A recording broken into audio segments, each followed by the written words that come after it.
Kan berkali-kali saya bilang, jangan Anda kira Anda berkuasa. Enggak, Anda itu cuma duduk di punggung harimau dan hanya menghitung waktu. Anda digigit, Anda dijungkalkan. Dalam dunia teori tidak ada, dalam prakteknya ada, tetapi aneh. Ya aja dia bilang koalisi itu. Itu bukan koalisi, itu adalah persekongkolan jahat. Itu adalah kumpul kebo dalam ilmu saya. Ya kalau ilmu lain Pak silakan saja. Tapi dalam ilmu politik itu persekongkolan jahat. Koalisi itu adanya di akhir pemilu, bukan di awal. Ketika rakyat bergolak, rakyat memahami dirinya bahwa saya memegang kedaulatan bukan Tuhan. Satu hari lebih dari kekuasaan rakyat bisa mengusir siapapun, termasuk presiden. Dia bisa diusir oleh rakyat dari istana satu hari pun.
Yang saya ingin soroti, ya yang pertama tadi itu ada aspirasi, ya ada aspirasi untuk penambahan jabatan. Terus yang kedua demokrasi, kan ini payungnya, ya ini payungnya. Bapak Ibu izinkan saya masuk ke ruangan kuliah ya, supaya saya tidak kelihatan bahwa saya punya kepentingan itu. Saya mulai dengan pertanyaan yang sangat mengagumkan. Apa keunggulan demokrasi? Ya sehingga dia lebih hebat daripada teokrasi, monarki dan aristokrasi. Apa keunggulannya? Ya, keunggulannya Bapak Ibu sekalian, karena kekuasaan nanti yang beroperasi pada penguasa, yang memberikan legitimasi dan justifikasi ada pada rakyat. Kalau monarki kan titisan Tuhan. Jadi untuk mengetahui kekuasaannya menyimpang atau tidak mau ditanya Tuhan. Tuhan tidak ada kan? Tidak ada dalam pengertian susah gitu kan? Teokrasi juga begitu. Kosmologi politiknya bahwa penguasa itu adalah wakil Tuhan. Sama aristokrasi juga begitu. Bahwa penguasa itu adalah pelayan Tuhan.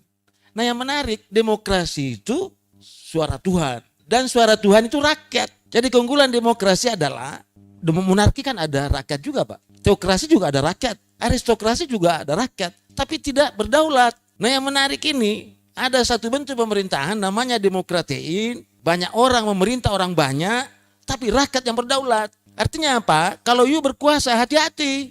Jangan sampai Anda mengatakan saya berkuasa tapi Anda tidak punya legitimasi dan justifikasi politik. Itu sebenarnya intinya yang saya mau bilang. Kan berkali-kali saya bilang, jangan Anda kira Anda berkuasa. Enggak, Anda itu cuma duduk di punggung harimau.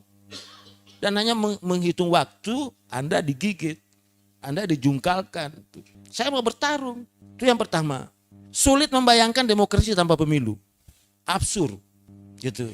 Untuk demokrasi modern yang diekspor Amerika, yang kita pakai sekarang. Sulit membayangkan demokrasi tanpa pemilu. Dan sulit membayangkan ada pemilu, tidak ada peserta pemilu. Dan peserta pemilu itu harus infrastruktur politik khusus, namanya partai politik, dan atau warga negara yang memiliki kriteria. Ini yang apa pentingnya pemilu ini. Nah demokrasi itu adalah pemerintahan representatif yang dipimpin oleh otoritas sipil, dibentuk dan dijalankan oleh otoritas sipil hasil pemilu. Otoritas sipil itu institusi politik yang bergerak atas dasar mandat kedaulatan rakyat. Karena itu, berbicara tentang pemilu, tidak ada kekuasaan yang legitimate, yang memiliki justifikasi dalam demokrasi kalau tanpa melalui pemilu. Khusus jabatan hasil pemilu. Karena itu tidak ada dasar untuk mengatakan pemilu ditunda. Tidak ada dasar. Kecuali memang darurat. Nah, darurat itu darurat kesehatan yang tidak memungkinkan berkumpul untuk disebut pemilu. Jadi tidak ada tuh. Jangan coba-coba tunda pemilu. Kecuali kalau darurat perang, darurat militer, darurat sipil, darurat kesehatan boleh. Ini saja contohnya ini Pak. Misalnya, satu daerah itu, satu negara itu dilanda gempa. Tapi tidak semuanya. Itu tidak ada penundaan pemilu. Pemilu tetap dijalankan. Kecuali kalau semua negaranya gempa boleh.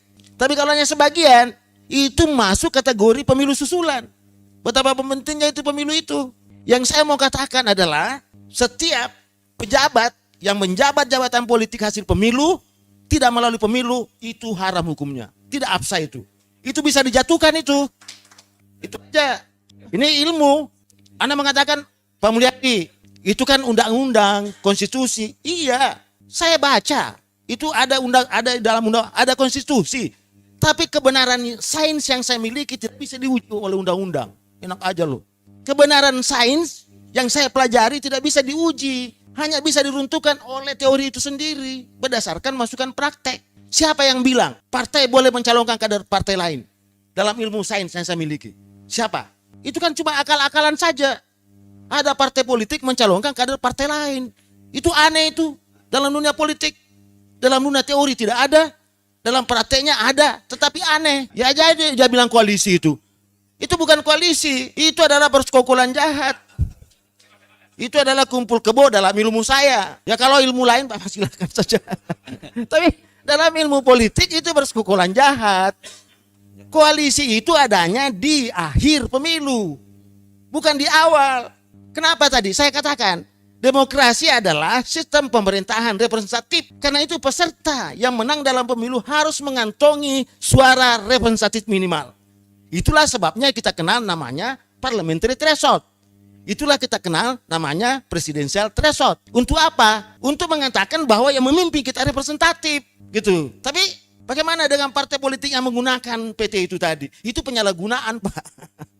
Menyelewengkan fungsi. Itu kacau lagi kan. Masa PT mau dinolkan? Jangan dinolkan. Presiden yang diluruskan fungsinya. Partai politik jangan menggunakan PT-PT segala itu untuk pencalonan. Titik, enggak usah diakal-akali lagi. Karena memang yang usul, yang calonkan itu partai peserta pemilu itu partai politik dan atau independen. Jadi dibuka juga itu. Jadi itu yang saya mau katakan Pak, bahwa ada jabatan politik, kemudian ada PJS-nya, PLH-nya, itu haram hukumnya itu, tidak absah itu. Apalagi kalau presiden nih, presiden misalnya tanggal 27 dilantik, ya dia harus berhenti juga tanggal 27 selama 5 tahun itu. Lebih sedikit, rakyat bisa menurunkan dia, mengusir dari istana itu. Tidak ada alasan tadi ditunda, diperpanjang. Ya kalau mau perpanjang itu kan macam-macam akalnya tadi itu politik itu kan, politik itu taktik, cara itu. Bisa baik, bisa kotor itu. Tapi kalau politik sebagai upaya mewujudkan kebaikan umum berdasarkan kehendak umum. Ya kalau sudah selesai kekuasaannya ngapain mau ditambah-tambah? Anda tidak punya legitimasi, justifikasi itu. Ya, inilah bedanya pemilu dengan pemilihan. Jangan disamakan semua. Ini yang sering saya bilang tadi. Saya kaget kok melihat ada bupati, gubernur, ya wali kota yang dipemilukan. Kemudian tiba-tiba di PLT. Mana justifikasi Anda? Di mana legitimasi Anda? Oh katanya itu bukan pemilu Pak. Nah, masuk kacau lagi kan? Dia tidak bisa bedakan pemilihan umum dengan pemilu. Pemilihan dengan pemilihan umum. Pemilihan umum itu paling tidak 5 kriterianya. 5 kriterianya. Pertama itu, ini pemilu ini Pak. Pemilu itu dasarnya adalah untuk memperoleh mandat kedaulatan rakyat. Kita memperoleh legitimasi. Jadi pemilu itu bukan pemilih bilik suara. 50 plus itu kuantitatif. Orang matematika kan cocok itu. Tapi kalau orang saya politik kualitatif tidak cocok itu. Biar Anda menang pemilu karena Anda curang itu. Itu 1000 kali 0. Tidak ada gunanya itu. Karena tadi berbicara tentang legitimasi, justifikasi politik. Nah kalau penguasa, orang yang menang dalam pemilu tetapi dia curang, artinya dia tidak punya legitimasi dan justifikasi politik. Karena itu dia pasti menjalankan kekuasaan dengan penuh manipulasi. Pasti itu. Makanya di resim yang curang pemilunya, pasti penguasanya melakukan manipulasi, propaganda, agitasi, pencitraan itu. Dan yang kedua, melakukan suap politik, bujukan, iming-iming, dikasih uang, barang, jasa, kekuasaan, termasuk pangkat dipertukarkan itu, jabatan dipertukarkan, dikasihkan iming-iming. You dukung saya supaya Anda saya jadikan ini. Itu suap itu, ya. Nah, coba apalagi juga melakukan koersi, Pak. Itu bahayanya itu. Dia melakukan koersi, ya, teror dan intimidasi. Ya, itu kan luar biasa. Nah, saya katakan tadi kekuasaan itu kan salah satu sebagiannya adalah kekuatan. Lalu kekuatan itu basisnya senjata dengan otot, Pak. Makanya jangan main-main itu dengan kekuasaan. Itulah pentingnya pemilu tadi. Ya, dia diselenggarakan, ada penyelenggaranya, Pak. Pemilu itu. Dan penyelenggara itu harus independen, dia harus mandiri dan otonom, harus ada pesertanya. Terus dilaksanakan secara bertahap. Tahapan pertama dalam pemilu itu adalah pembuatan regulasi. Kelihatan itu pemilu itu curang atau tidak. Regulasi tahap pertama. Yang kedua tahap apa? Itu tadi, cara pemilih.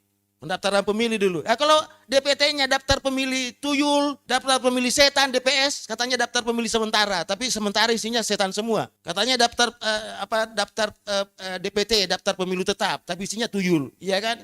Orang meninggal masih ada namanya. Dibilangin kenapa Anda kasih keluar itu? Dia bilang susah dikasih keluar, Pak, karena tidak ada surat matinya. Kan susah lagi itu. Jadi Anda biarkan di situ, akhirnya nanti macam-macam. Saya lama mengawas pemilu itu. Ya. Saya lama jadi petugas pemilu itu, pengawas pemilu itu. Bagaimana caranya itu, kecurangan itu. Nah itu tidak boleh dilakukan itu. Nah, jadi intinya yang saya mau bilang, ya tadi, nah hasil pemilu itu Pak, orang yang memiliki suara representatif. Jadi dia memiliki mandat politik. Karena itu dia memiliki legitimasi dan justifikasi politik. Bapak tahu, kalau orang berkuasa, banyak oposisinya, banyak pembangkangan, entah itu diam, atau terus terang berarti ada masalah dalam pemilu itu. Itu bahayanya demokrasi, Pak. Jadi jangan main-main dengan pemilu. Jangan main-main dengan pemilu. Kenapa? Begitu pentingnya, tidak boleh ditunda. Kenapa kalau ditunda? Nah ini tadi kan ada di negara lain kan wapres itu pembantu. Ya kita diskusikan tadi. Ya dalam demokrasi wapres itu ban serep, Pak. Bayangin kalau meletus bannya itu. Harus punya ban itu kan. Karena tidak boleh diambil penggantinya di luar pemilu, Pak. Itu dasarnya itu. Siapa tahu ada yang bertanya, kok bisa serendah itu? Tidak, begitu pentingnya. Karena Anda tidak bisa memerintah saya kalau Anda tidak punya legitimasi politik. Nah gimana? Dalam demokrasi salah satunya adalah pemilu tadi. Jangan Anda main dengan pemilu. Karena itu jangan tunda, laksanakan. Bahwa ada kekurangan, itu kita perbaiki. Nah ada juga cara-cara yang ekstra konstitusional tadi. Itulah hebatnya kekuatan rakyat tadi. Saya bilang, demokrasi pertama terbentuk bukan karena rakyat pintar memilih pemimpinnya. Selalu saya ingatkan kepada mahasiswa.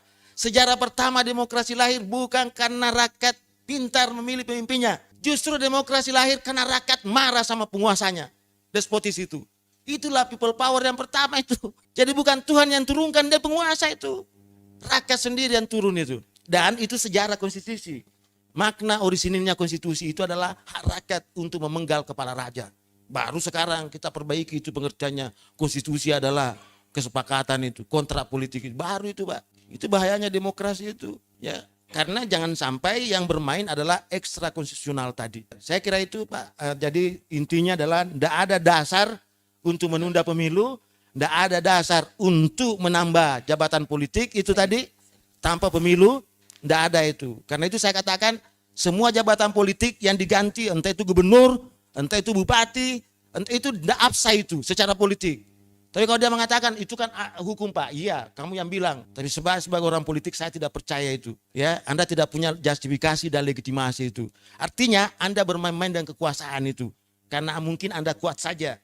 Tapi Anda wewenang, ya pengaruh mungkin Anda miliki. Tapi justifikasi sama sekali tidak ada itu. Ya itu. Yang kedua, ya ingat. Ketika rakyat bergolak, rakyat memahami dirinya bahwa saya memegang kedaulatan bukan Tuhan. Satu hari lebih dari kekuasaan rakyat bisa mengusir siapapun, termasuk presiden. Dia bisa diusir oleh rakyat dari istana satu hari pun. Apalagi kalau 3 tahun, Pak. Jangan coba-coba bermain-main. Ya, saya bilang tadi 1 hari saja, 1 menit saja. Kalau rakyat itu sudah memahami dirinya itu, ya. Selama ini kan kita bicara rakyat saya, tapi bukan kedaulatannya kan. Padahal yang bicarakan yang penting di dalam rakyat demokrasi itu adalah rakyat berdaulat.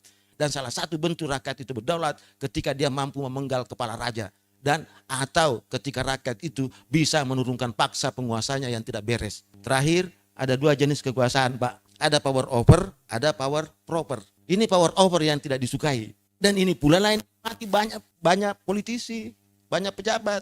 Kenapa? Cirinya tadi menindas, anti kritik, status quo, dan korup. Semuanya enak kan? Tidak mau diawasi, itu tidak mau dikontrol. Itu tadi. Makanya salah satu itu produk rezim itu, kalau mau lihat bobrok, adalah banyaknya aturan-aturan yang mencoba membatasi pelaksanaan hak politik rakyat tadi. Hak berbicara berpendapat, hak berkumpul berserikat, hak memerintah diri sendiri, itu dalam rangka apa? Untuk meningkatkan kualitas demokrasi. Artinya rakyat ingin memperbaiki dirinya. Sebaliknya itu berarti rakyat ada pihak yang ingin merusak rakyat itu sendiri. Yang tidak lain adalah penguasa yang menambah kekuasaannya tanpa pemilu. Terima kasih, Pak Moderator. Assalamualaikum warahmatullahi wabarakatuh.